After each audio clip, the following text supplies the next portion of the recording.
Pickens County Jail. It was the jail starting in 1903 and was used up until the middle of 1975. So for 72 years, they actually housed prisoners in this building.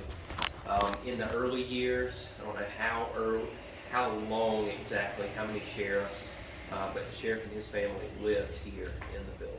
So you'll notice, like we noticed outside, the bars and stuff on the windows, that's where the prisoners were. You notice there's no bars on these windows because the family lived in this bar. So everything from here over, downstairs, upstairs, that's where the family lived. Oh, I missed that part earlier. Okay, So this, like in this area, they would have had the parlor for the family, for the sheriff's family, and anybody that visited. And then there, that would have been like the sheriff's office. that is that picture. Yeah, so that's what this area would have been. Really in this area outside where we were just standing, it was just kind of a common entryway. There was a couple of stairwells that would lead upstairs. And then back in that corner, or kind of in that corner where you guys were set up last time, I think that was like a kitchen area that the family used. So we were set up in the kitchen. Yeah, so that's what I've heard, that area, there's nobody took pictures inside buildings, unfortunately, way back then, so you don't have a lot of pictures of, what it looked like inside.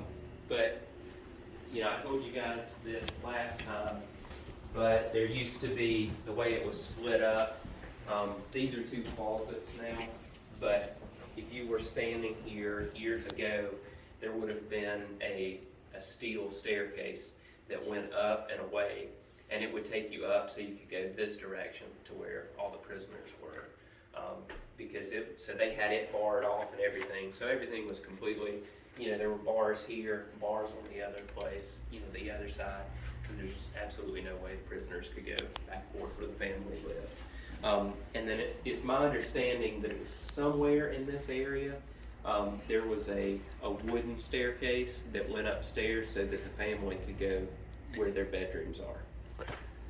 It used to be, actually, when you walked in, up until the 90s when there was a fire here, when you walked in, there was like kind of a balcony up there. You could see a wall, like a half wall, and people from up there could look down and see you down here. But they closed that up in the 90s after there was a fire. So we're going through here. This, as I said, all of this on this side is where jail cells used to be. Some of the things that we pointed out last time, especially Dan, who used to be the curator here, he pointed out this piano here, how at one point when he was talking to another person that worked for the county, they were sitting at the front desk, which used to be where those doors are for the gift shop.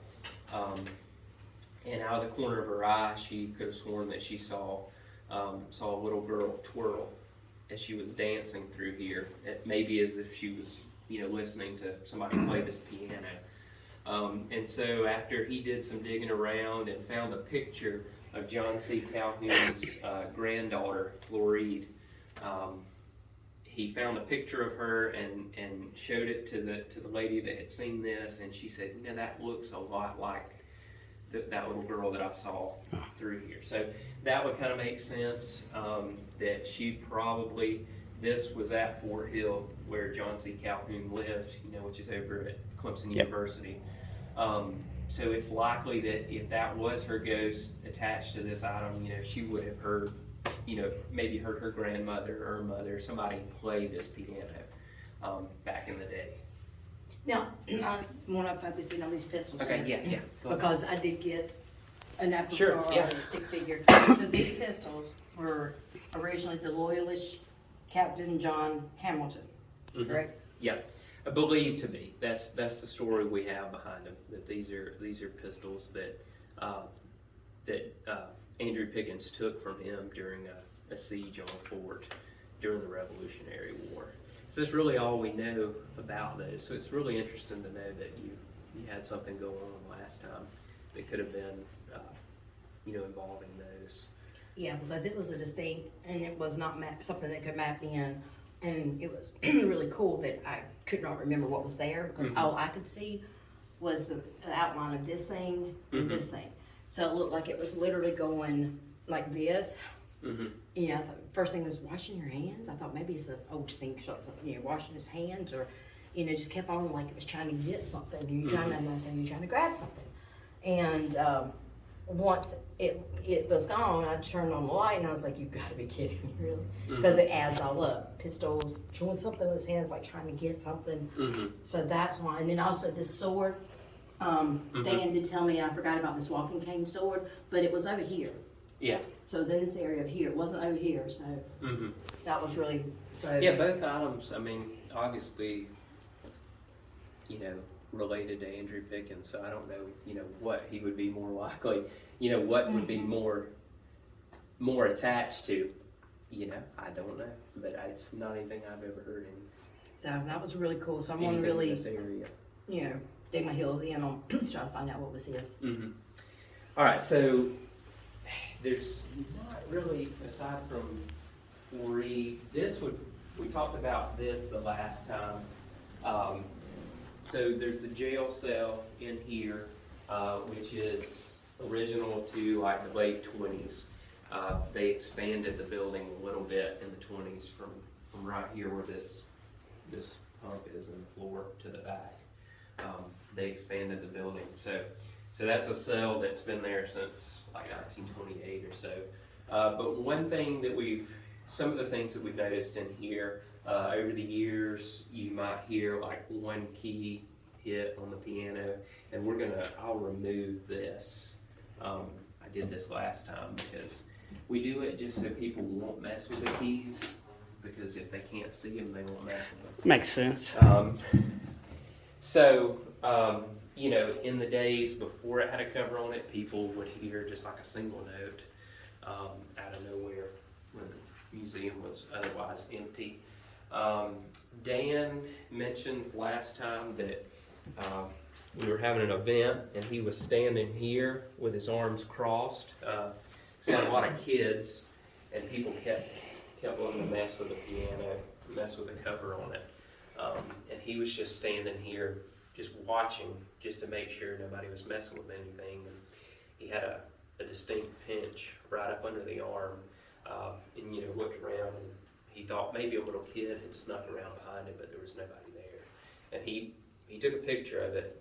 He went and took a picture in the mirror, and it had just a distinct red mark where he had been pinched. So those are the main things in here. Now this piano belonged to This was to the sheriff. Sheriff. Yeah, Sheriff McDaniel. So that's the other thing. We'll just go ahead and cover that while we're here.